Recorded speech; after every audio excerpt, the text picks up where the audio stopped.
बड़े लोगों ने दिन में टाइम आए खुद आ जाए आप भी आ जाए इधर आ जाओ हाँ ये आज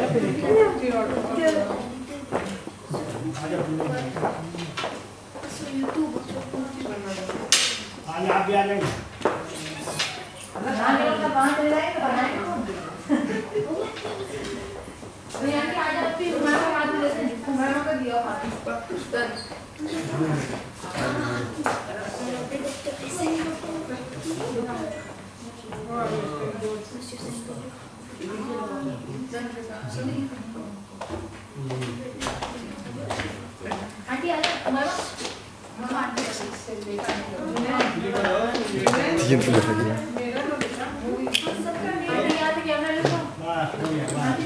Μισό λεπτάκι.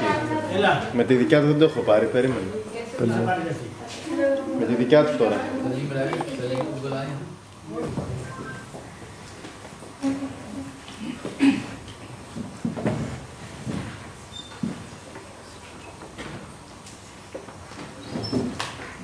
Position behind the lectern, together with your two assistants.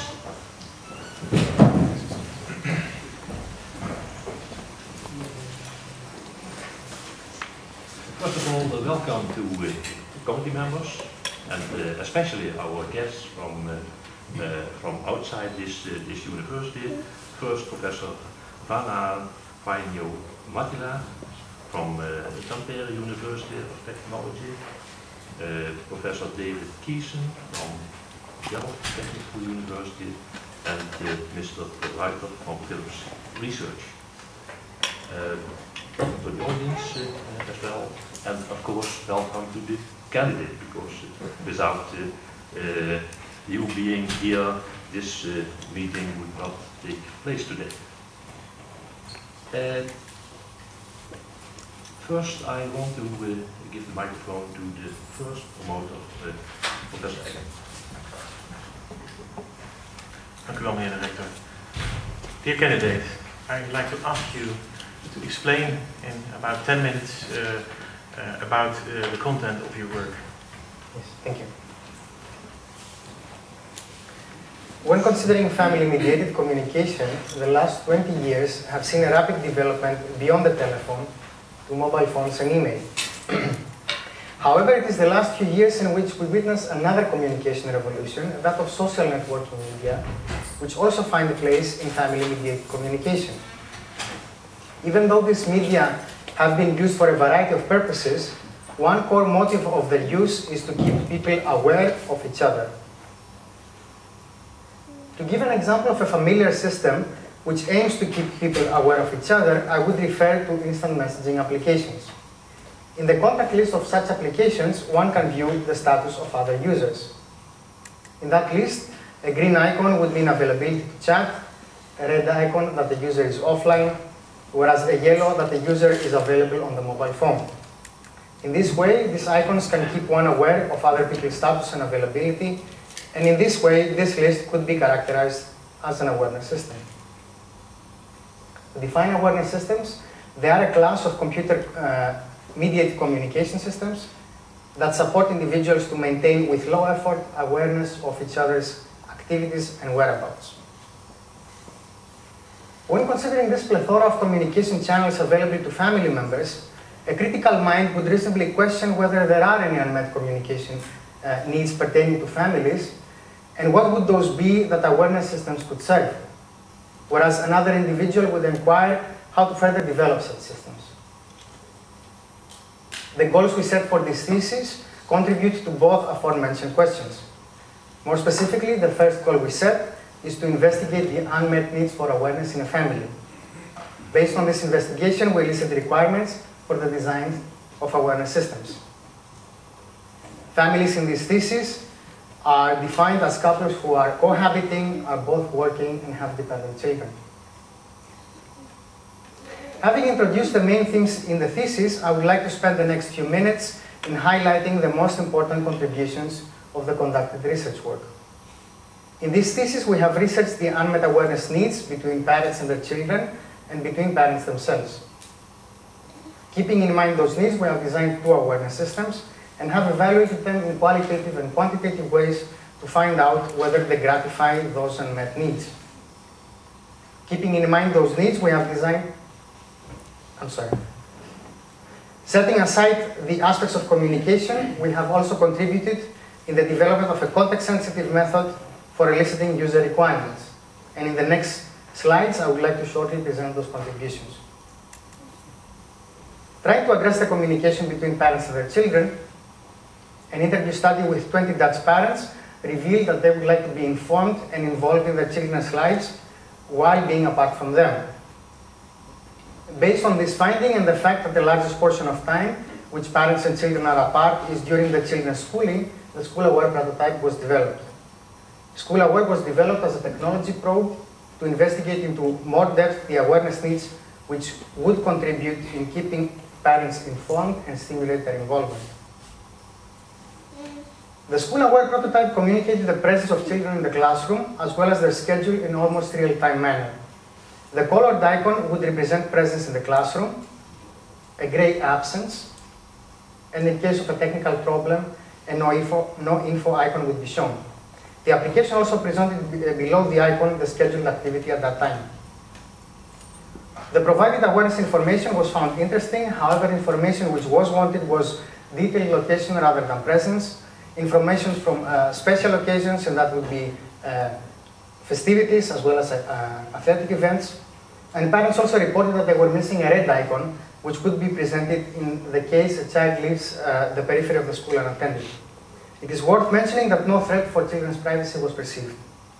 Parents also raised 2 concerns which designers would need to take into account.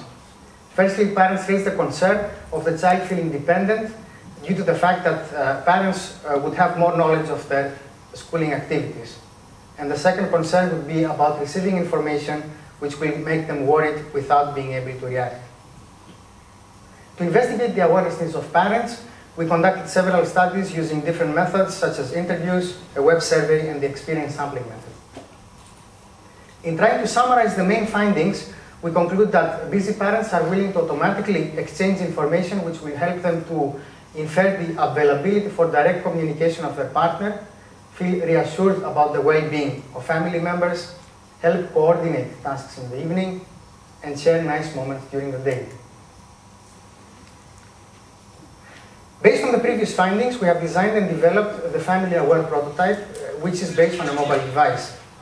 The purpose of developing Family-Aware was to evaluate whether actual use of a system would address the aforementioned needs of busy parents.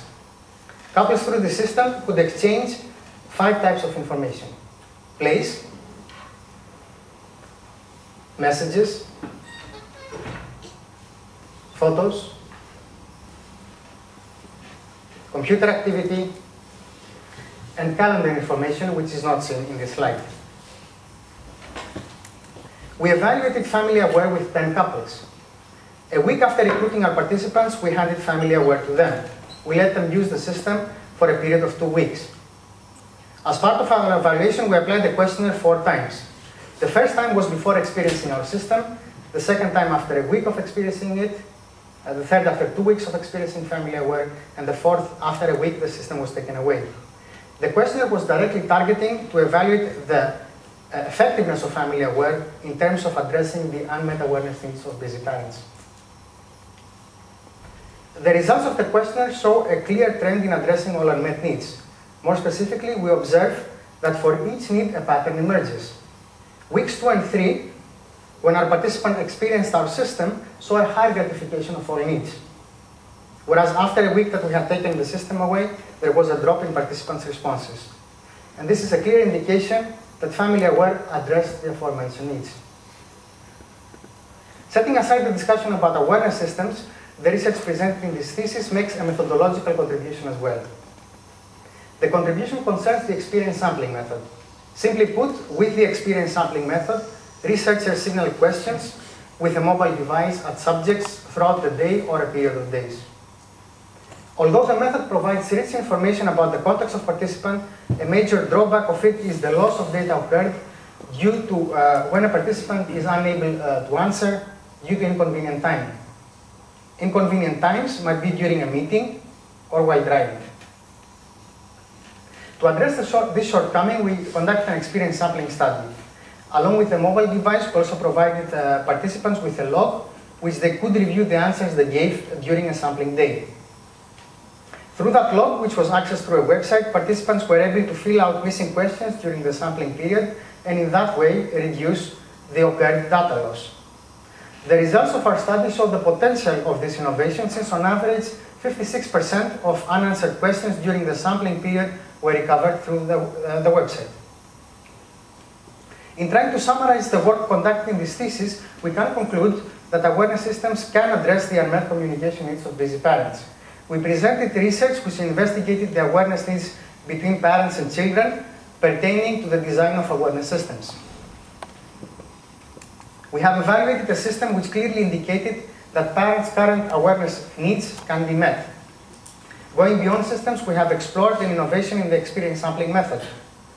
Through this innovation, recovering missing questions during the sampling period was made possible, and therefore propose it as a valuable contribution to the development of the method. And I would like to thank you for your attention. Thank you. Then I invite Professor Vana Vainium-Adler to open your position. Okay, thank you very much first for your nice presentation. Thank you. I have a question regarding how you position this research in terms of user experience research. I kind of make it this bit more specific. In page 20 of your thesis, you kind of briefly define what an experience or user experience is, and you refer to Hasenschall's definition of that experience itself is an ongoing reflection of events we currently go through. But there is also this kind of a vast body of research where this user experience is also dealt with from this sort of like a pragmatic and hedonic perspective. So trying to involve this more sort of like emotional, experiential aspects into research, and therefore gaining more thorough understanding of the user requirements. So my question is twofold. First, could you position your work in terms of this user experience research? And the second, more specific question is, in your experience sampling method, you were gathering quite sort of like a straightforward sort of activity type of data, or places, locations, what would they like to share. So what could you have gained in looking into more of these experiential, kind of like emotional aspects of users' situations in the context of use where they were? Highly learned opponent, thank you for your question. Well, I must say that I came across the user experience field, so it was not my intention since our focus was awareness systems themselves. However, having conducted the three initial studies described in chapter 2, we realized that methods such as a web survey, for example, or an interview, a debriefing interview, actually takes place out of context. So participants need actually to remember what happened and give an answer.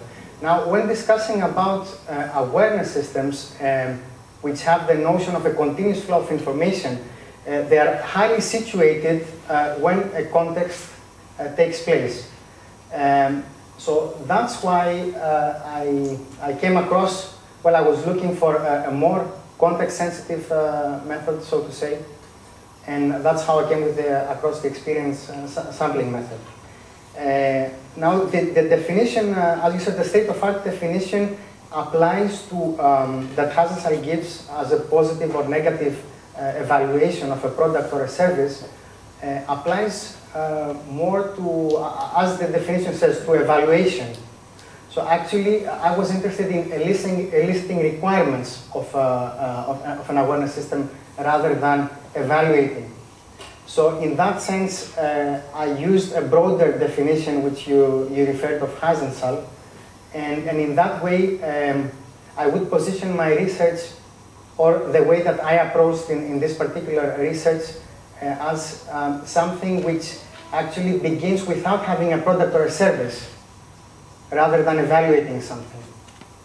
So in that sense, that's why I used a more generic definition. So I'm not sure if that answers your question. So I wouldn't position my research as something which is there and needs to be evaluated, either in pragmatic or hedonistic terms, rather than we're trying to figure out what system should we build, and we need to take context highly into account.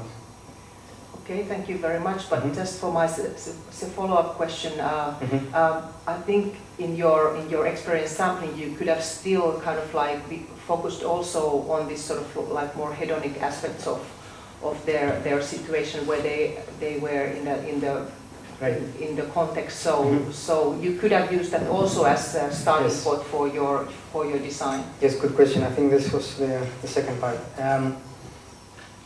Well, that's why actually I realized also with the web survey where we had 41 statements which were actually closed, I realized that these statements might not have been representative of what actually busy parents would want to exchange. So in that sense, I was worried that we would skip the hedonistic aspects that you're referring to.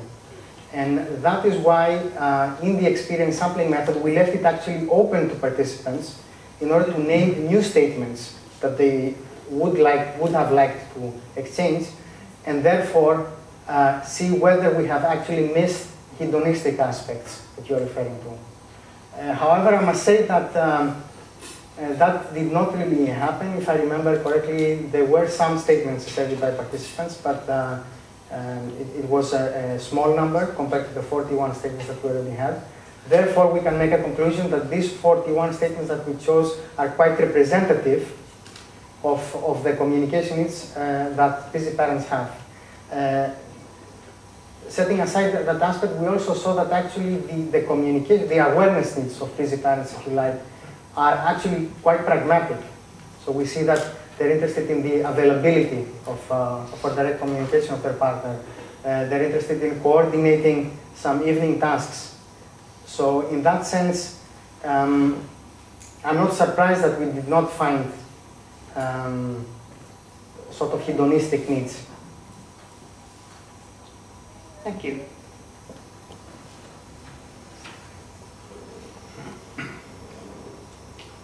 Professor Kiezen, may I invite you to continue the discussion? Thank you, Greg. Dear candidate, first of all, my congratulations to what I think is a very well-written dissertation and well series of studies. And I admire you also for going into the field and doing real field testing. I know what that entails. I have two questions of kind of a, say, reflective nature. In one of your earlier slides, you stated that awareness systems as an individual system. Yes. You mentioned that awareness systems were a sort of individual system. In one of your slides, maybe the parent can put it up, was in your presentation. You referred to awareness system being an individual system. If you don't have it, it's okay. I'm sorry, I have to just restart it. When your definition of awareness, right? I think that's the one you're referring to. Meaning that support individuals to maintain with low effort awareness of each other's activities and whereabouts. Right. And you're very much focused on the individual here. So that leads me to the second part of my question, but I'll start with the first part of my question. My question was, in terms of experience sampling, to what degree does it really have to be a separate thing in itself? And how far in your system could you have actually integrated into the interface itself versus a separate sort of question thing?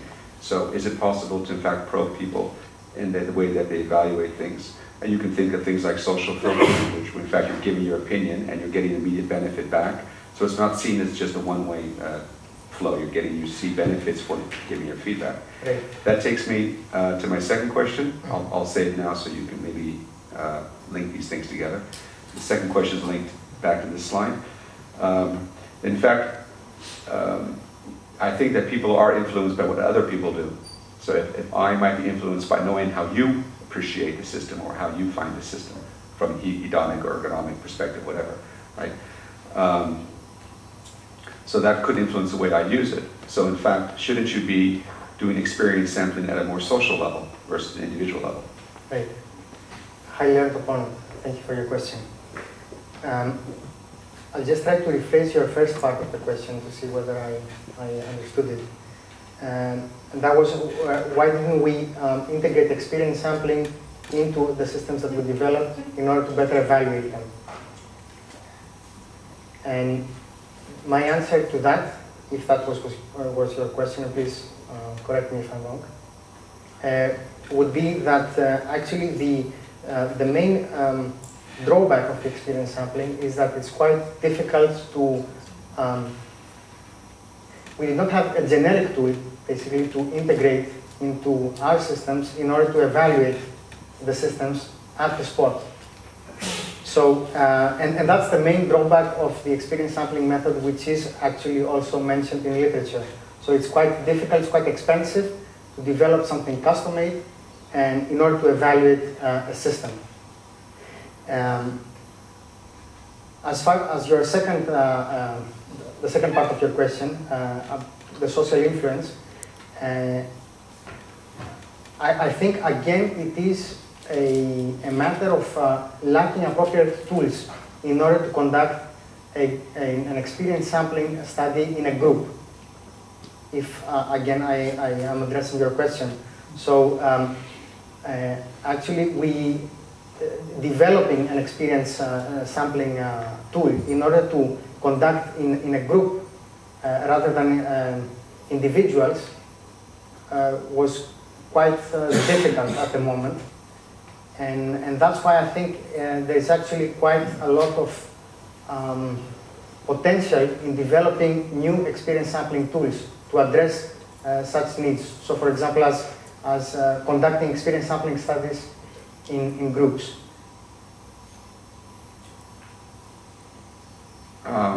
I didn't mean necessarily groups. I meant that one individual is aware of the other individuals' experience in using the product, and that might influence each other. So it's more of a distributed number of users that are networked, and they are aware of each other's experience. Yes. That's what I meant. Yes, I see. Well, the only facts that I have from, you are right that in chapter 3, the experience sampling, and chapter 4, the experience sampling method that we did, first of all, we did not record couples. Some were couples, some were not. So the other partner was not aware of what information the other partner wanted to communicate. However, in the family aware system, we actually had couples. So that's the two data that I have in order to compare.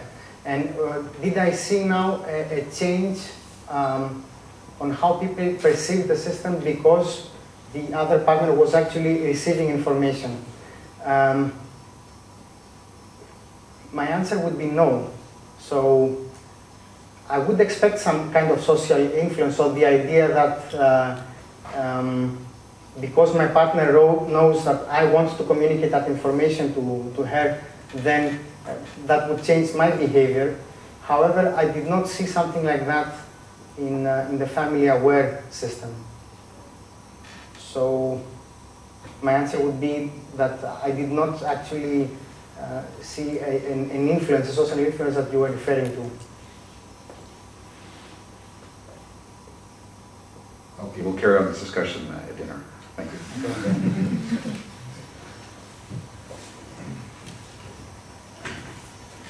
Okay, there is some time for discussion after this hour as well. Thank you. Dr. Eiselstein, may I invite you to contribute to the discussion? Dear candidate, first I would like to congratulate you sincerely on the interesting and well-written thesis that's before us. I think you have explored a substantial issue in ambient intelligence, namely the needs of users for an automated capture and display of personal information, taking into account issues of privacy, control, availability, and also effective needs. I would like to focus on your contribution in the methodology of assessing day-to-day experiences. your experience sampling and reconstruction method, the ESRM. Now you have taken experience sampling as a point of departure and have argued convincingly that ESM has a number of shortcomings. Especially you do this in chapter 3. Most importantly, the shortcoming is data loss. In fact, not entering data in ESM potentially denotes an important event, as you also stated in your introduction, where one simply is maybe too busy to respond. DRM, the day reconstruction method, introduced by Daniel Kahneman and his colleagues, addresses these shortcomings. When I looked at their original 2004 paper that they published in the journal Science, Daniel Kahneman and his colleagues argue that ESM constitutes their gold standard, their minimal requirement that they would like to adhere to, and DRM is intended to give them at least the kind of data ESM would, but then in a non-obtrusive way. And let me just give a quick quote from this paper that I have in front of me.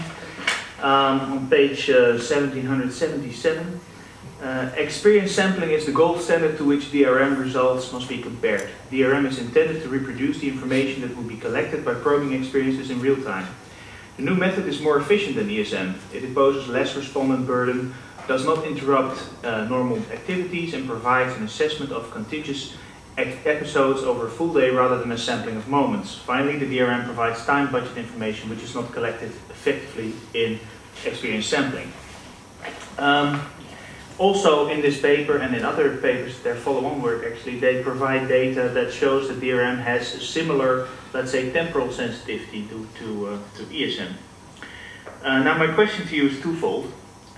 First of all, I think this is perhaps the most important one. You have made a case for the need to address the shortcomings of ESM, but do you think a similar case can be made for the DRM method? In other words, would your insights in your user population be any different had you only used DRM, also given the fact that your ESM had a very high non-response rate and the DRM was used to in fact recover a large percentage of this non-response? Hi, Leonard, thank you for your question. Yes, indeed, I envision actually that we addressed the shortcomings of the experience sampling method by applying some characteristics or being inspired, I should say, more appropriately, of the DRM method. However, I definitely see a lot of potential of addressing the issue vice versa. So I would say the shortcoming of DRM is that it looks one particular day of a subject, of a participant. And I would envision of enriching actually DRM by applying an ESM. So if I would ask my participant for a day of his or her, and I would collect the DRM data, well, obviously, as Daniel Kahneman proves in his paper, I would have sufficient information. However, I think that we could enrich that the data obtained by DRM by applying an ESM at the same time. So we could have the validity and reliability of the subjective data reported by participants alongside with capturing probably some logging information, as we did with our experience sampling study, where we were capturing the places that participants had reported of being. So definitely I see a large part of enriching the shortcomings of DRM by applying ESM there. So I see a future definitely there. And actually we're setting up a project right now to examine how successfully can we address the shortcomings of DRM by applying an ESM. Okay. In fact, you have answered now my second question, which I didn't even ask yet, but which was how could you contribute in improving the DRM method? But my first question also was, do you think that your insights in your user population would be any different had you only used DRM? See. It's a good question, and taking into, I mean, being based only on the paper that you refer to, well, my answer would have been no.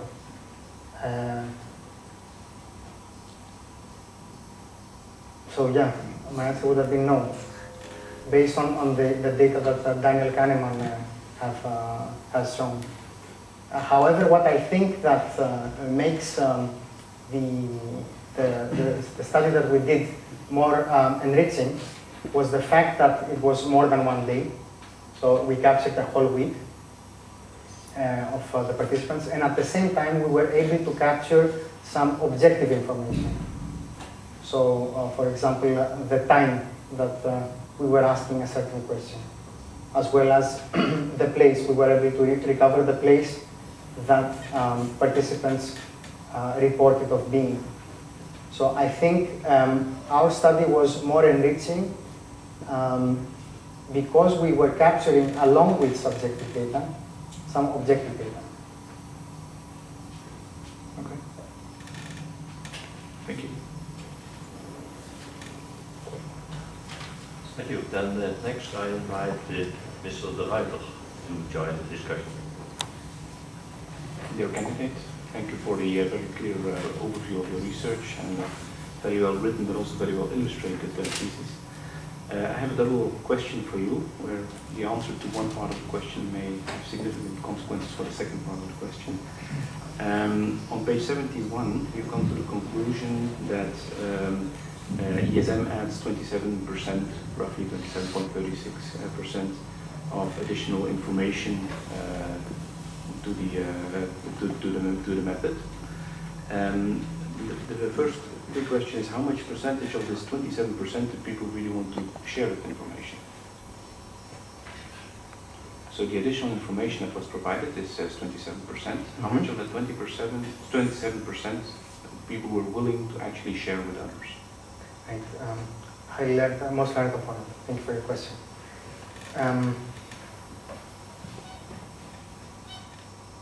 I must say, so this, so basically, if I can rephrase your question, is how much of that percentage participants said I do not want to communicate anything. So how much of that percentage which participants filled out through the website said that, well, at that particular time that I was asked during the sampling day, I do not want actually to communicate that. I'm afraid we have not analyzed that log. It's a very interesting question. However, I have not analyzed for such a question. So I think yeah, the implication of that would be if participants had the time to think more about it during the evening, would that change their mind and said that I do not want to actually communicate anything at the point of time that you asked me during the day? Yeah, I must say I have not analyzed for that, so I cannot really answer. Just a feeling that I have remembering the data, I do not think that it was, my feeling would be that it was a mixed response. So it's not that the participant says I do not want to communicate anything. So they actually chose for some statements that they wanted to communicate during the DRM part, the reconstruction part. However, yeah, I cannot be exact on that figure. So we will not know the impact on the second part of the question, but still, does that mean, or could we conclude then that since only 27% of the time it would really matter to have an automatic awareness system, because in all the other moments I could just as well share my information without an automatic awareness system. So only for 27% of the situation of the cases it would be relevant to have an automated awareness system. No, I think here probably the conclusion I'm making was misread. So the idea was that this 27% was the actual, let's say, recovery of the data lost. So we're not talking about an awareness system here, rather than the awareness information that parents would want it to communicate, which was lost during the sampling period and was recovered through the website. So I don't think that I could make such a correlation. And then the number you presented in the presentation was 50%, I think? That was Yes, so it was approximately half of the times that we asked our participants, they were not able to answer. Now, out of these half times, 56%, which makes the 27%, so 56% of the 50% was recovered through the website, so the reconstruction.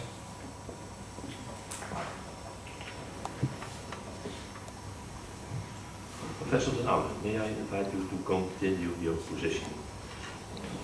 Thank you, Rector. Dear candidate, I'm not the first one to thank you, but I would like to do that as well for your interesting thesis.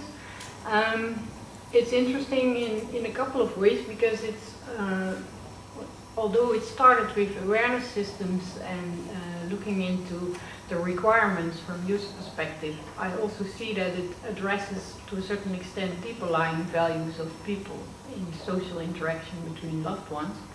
And that also means that it's quite a balancing act in what to be automated and what to be controlled. How to express your attention without demanding too much attention is on detailed remarks, the things that users have expressed. It also addresses information that people are willing to share in one context but would not like to share in another context. And it also makes you aware that sometimes when you share information you could start to get worried about things as well. If your kid is not in the school, then where is it? So although it starts with awareness level, it also addresses some deeper lying needs and would probably also be different from different users. And if I would look at the school aware system, then it's not just the parents and the child, but it's also the teacher that gets involved. And I think that to a certain extent, if you, fortunately the definition is still there, if you look into supporting individuals, then you could probably address different stakeholders in such systems. And I was wondering if you could elaborate a little bit on, from the experience that you have in the cases, if those different stakeholders would actually require different products. So do you see a need, to a certain extent, for different products to address their different needs? And also, would that affect, if you would take it a little bit in a broader sense, would that also affect the methodology that you use? If you, for example, would also like to list the needs of the teachers, would that affect the methodology that you use? Highly Anthropona, thank you for your question. So first of all, referring to the school aware system, you're absolutely right. I think a very important stakeholder was the teacher in the classroom. And in that particular case, we were very fortunate that we had a very kind teacher who was willing to participate in research projects. And it was only after I had conducted the evaluation of School Aware that I realized how important his part would be in such a system. So in other words, his intelligence, or the human intelligence of the teacher, could provide a lot of valuable information, awareness information, that parents would like to have from their children's schooling. So that was an omission that we realized, and actually we sort of covered it in the family aware system, where we realized that explicit and implicit information is very important for an awareness system. So in the case of School Aware prototype, we only had implicit information. So the teacher was sort of absent from the system. And from interviewing the teacher, we also saw that some teachers were skeptical. Some other teachers were actually quite skeptical of the concept, since they thought that their privacy might be somehow threatened from such a system. So definitely, I think that in that particular case, there were 3 important stakeholders and not 2 as we sort of approached it. Would they have now different products? Because that would be your question. I think that they would be all stakeholders part of the same service, I would call it. Certainly, I think they would have different physical products for capturing the information and disseminating the information. So parents, I would envision parents having probably a photo frame or receiving the information in the desktop as we had, whereas teachers could insert explicit information by either a camera, phone, or some other media. So I would see different physical products being utilized by the 3 stakeholders. I would also see a role of children inputting also explicit information in such a system. And so definitely I would see different products being utilized to address the same service. I would see the same service with different physical products. How would now that affect the methodology? It would certainly affect it. So in the case of School Aware, I think we should have been more thorough in interviewing the teacher and listening to not only his opinion, but I think also his colleagues. So in terms of the methodology itself, I wouldn't say that it would, I would alter the methodology. However, I would apply it to all the stakeholders in equal proportions. Would you think then that the same reporting structures would fit with teachers, for example? Would the reconstruction method also work for them? Certainly. Because if we come to the understanding that these are 3 important, equally important stakeholders in such a system, then I would have liked actually to have applied an experience sampling study or an ESRM study, the innovation that we applied to all 3 stakeholders. Definitely, yeah. Okay, thank you very much. Thank you. Dr. Markopoulos, as co-supervisor, you had many discussions already, of course, during recent years with the candidate, but maybe there are some questions left for this afternoon. Thank you. I will try. With your experience sampling and your sequence of studies that you've done, you concluded with 4 needs that you tried to serve with your family-aware prototype, and these were reassurance, coordination, sharing moments, and expressing availability for communication. So, on retrospect, I could argue, well, these things perhaps existed even at the time of the first phone, or I could even go back to the ancient Greeks, although unfortunately Aristotle didn't write anything about this, and I would have liked to have cited it. So, this often happens with qualitative research, and perhaps you're pointing at the sky. The question is, what is the new finding that you think you add with your research and with the evaluation of family aware to what we already know about communication? And well, this is one part of the question, perhaps looking to the past, but also looking to the future. You can imagine, so suppose now we go out and all design awareness systems as you would have us, and maybe in 10 years we've met those needs. So if someone comes and does a PhD 20 years from now, do you think they will find these needs as non-existing because they would have been met? So is our awareness system then the killer application that remove this need, or will it still continue to persist? Moslan, co-supervisor, thank you for your question.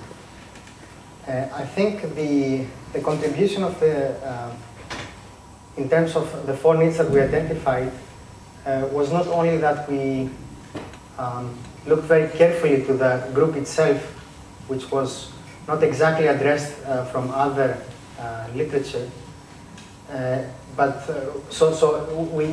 was not only of corroborating some needs that were found.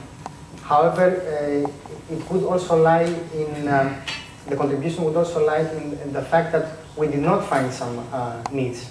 Like, for example, we would hypothesize that connectedness could be another need that these people or this group would have. And I think a contribution of the research is also that. So not just the needs that we identified, we clearly identified and corroborated from other studies, but also the fact that we did not find some other needs which are reported in the literature, such as connectedness, for the particular group. Now, if I try to think 20 years ahead, wow, that's difficult. I would say that, well, certainly to an extent, as we have also shown with the family aware, these needs would be addressed.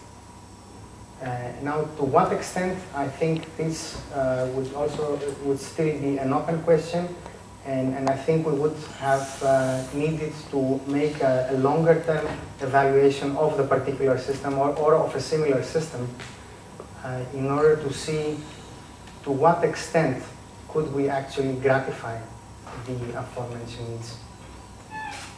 So I would say my answer would be that yes, to a large extent they would be gratified. However, it would be difficult for me to say that they would be obsolete.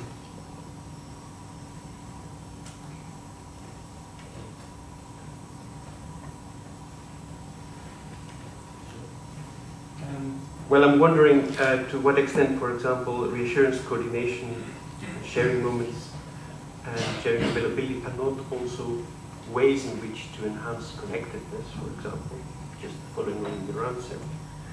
And then whether also achieving connectedness, I mean, we already have been reaching connectedness through our daily interactions, is always something we do. Perhaps we need more all the time, so perhaps we're not easily satisfied. Certainly, I think connectedness could probably be enhanced by the fact that we're sharing that information through Family Aware. However, our research showed that this is not a profound need for this group. So, would it have an effect? Probably yes, in connectedness. Would we be able to measure it? I think it would need a much longer time for that. Is this a profound need? I think no.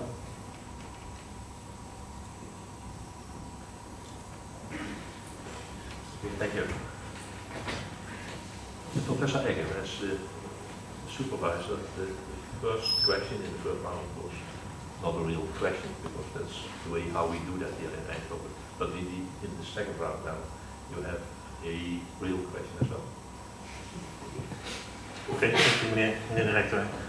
So I'm very happy that I can ask the question, just as in the case with your co-promoter, Panos Markopoulos. I also have a lot of time to discuss with you issues. But today, listening to these questions, I like to be a little bit more critical along the lines of Professor Kiesen and Professor Elke den Oude, where I really think that these situations are more complex than the individual versus the individual. And I very much like the question of Professor den Oude about this school situation. You know, I'm married to a teacher, and at home we sometimes also discuss the work, which I do with people like you. So I found it interesting and to discuss and to see what it really means for a stakeholder like a teacher in this case. So you're talking about a one-to-one or one-to-two relationship between one kid and two parents. But imagine a teacher, so which has a 1 to, in her case, 27 children. So everything that you, or people who use your requirements that you elucidated, start building system with it, so that they are very hesitating about these options. So the needs are clear for the parents and the children, but what does it mean? So nowadays we have many systems like email and other systems. We are completely overloaded by this kind of information. I also see the need, but how do you deal with these kind of things? And we have done some study with students, and there we also saw that that's much more complex, that you have teachers, when they tell something about a kid in the class, so what can they tell? So how do you deal in the system with their expertise? So what are the problems? So what will the other parents say when they say something about the kid? And what are the expectations? So can you elaborate a little bit more? So you have a company now which are actually entering this domain. Do you have enough knowledge now based on this study, or do you really think that maybe based also on the earlier question that you need to know more information to make your company a success? Hi, Learning Supervisor, thank you for your question. I certainly, as I also said in the previous question, I think that the role of the teacher as a stakeholder was overlooked in the School Aware study. And I think that awareness systems should actually support the way of a teacher and not the role of a teacher and the needs of a teacher, and not actually undermine his needs and role in the school. So that's why I would stress much more, and in the company in KidsFrame that we also have started, we put into the center of the system actually the teacher, the caretaker in that case. And we are trying to use actually his intelligence, his or her intelligence, the human intelligence, in order to actually capture, I would say, meaningful awareness rather than, and communicate that meaningful awareness to parents, and rather than capture information that would result into meaningless monitoring. So I think that as designers of awareness systems, which we should we should actually enhance the role of such a stakeholder by either by making an easier user interface for the teacher in that case to capture explicit information and communicate that to parents, or provide the teacher with material. So for example, I could imagine either a camera or a microphone which could record information automatically. However, the content would be filtered by the teacher, him or herself, in order to, as I said, communicate meaningful awareness rather than threaten the role of the... But can you give one, so there are probably a lot, but can you give one clear benefit for the teacher having to work with an awareness system, yes, which supports awareness between kids, yes, and the parents? Yes. So just one of the things you think is most... yes. Yeah, yes. First of all, I think it is a part of a teacher to communicate the progress of children in the classroom to their parents. So there is a communication need obviously there. I think having material and content which would be explicitly or implicitly captured by awareness systems in order to help the teacher with that task would be one case. In the case of KidsFrame, we saw that caretakers at the daycare centers actually need to record each and every activity that happens in during the day of the young child. And in that sense, we could actually, and of course, communicate that to parents. So, and they do that by manually writing that in a notebook, in a physical book. So I would see that replacing that with something electronic such as a mobile phone, I would see a lot of value because one, it would make the task easier and more timely. And two, I think it would provide a way to communicate that information in a much more efficient and effective way to parents. So overall, my answer would be that there is already, I would say, an important communication need, that of the teacher communicating the progress of children to parents. and therefore I would see awareness systems as supporting that need.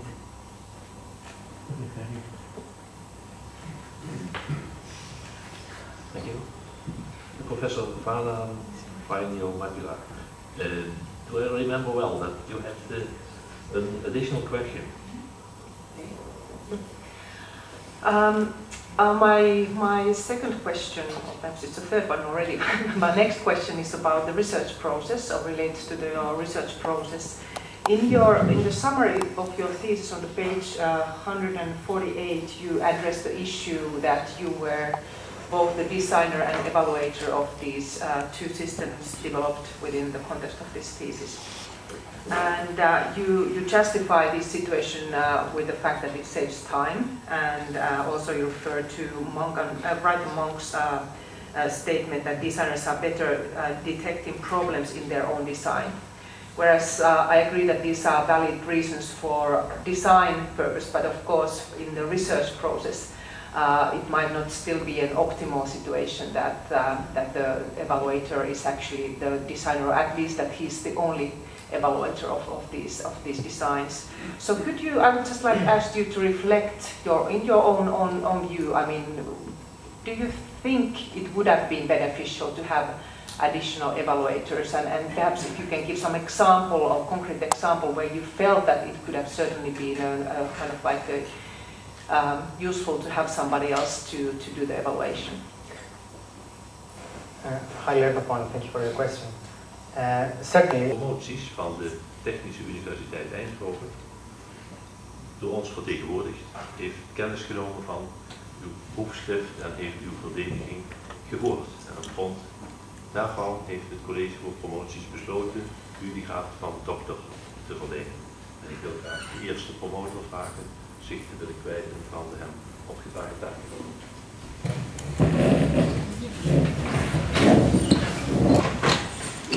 I also have to speak it in Dutch.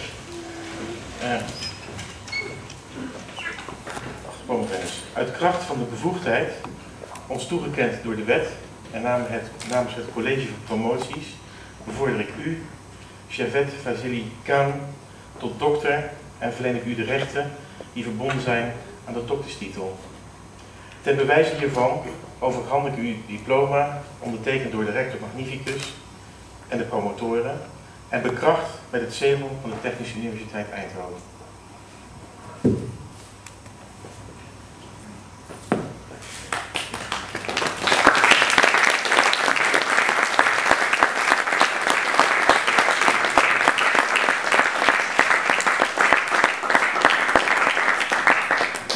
Okay, and normally the first promoter would do the speech, but in this case you have so closely worked with your co-promoter, Panos Mitropoulos, that I feel very privileged that I can ask.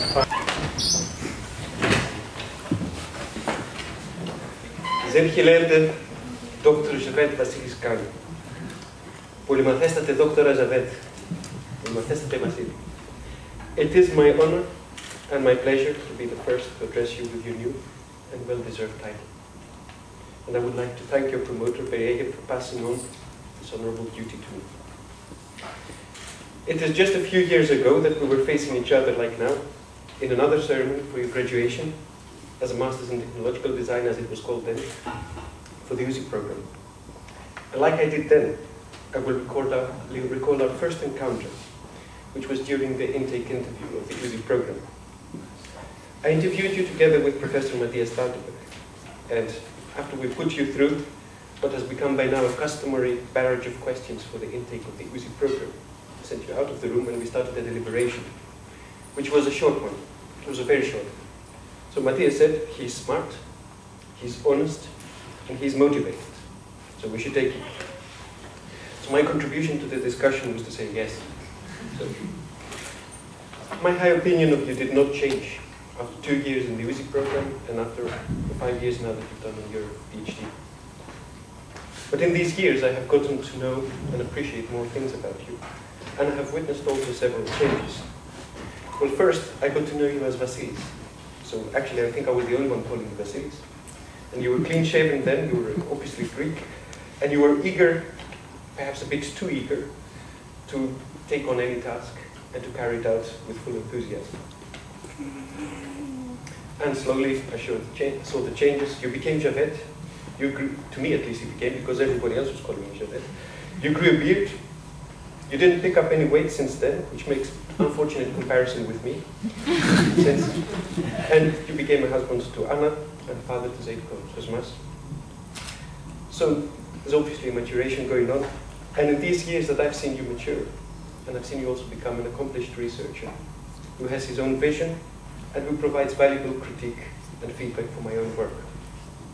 So much of my current research plans surround your work, and even this morning I was putting together a proposal how to take it further. So I hope these plans materialize. But a PhD is not just training in research, it is often a personal journey and a personal trial. And you had a fair share of ups and downs in your PhD, which I would like to recount briefly for the benefit of the audience. So to start with, it started very rosy, the PhD. Exercises and diary actually are both about the development of the child. You know? So those should be together, I guess. Yeah, diary involves exercises and somehow maybe artworks. Mm-hmm. Then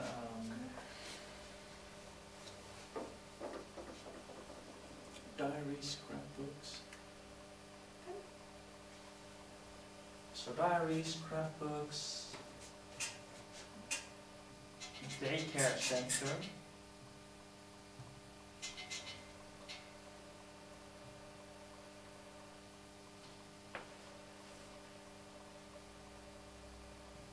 You know, also about, you have information about staff, you have general reminders maybe, things parents need to know, you know, tomorrow it's Easter, so the daycare center is going to be closed off, stuff like that. So basically these three are just the main categories. Main categories. What exercises actually? You know, the things they need to do with the child, you know, for the development.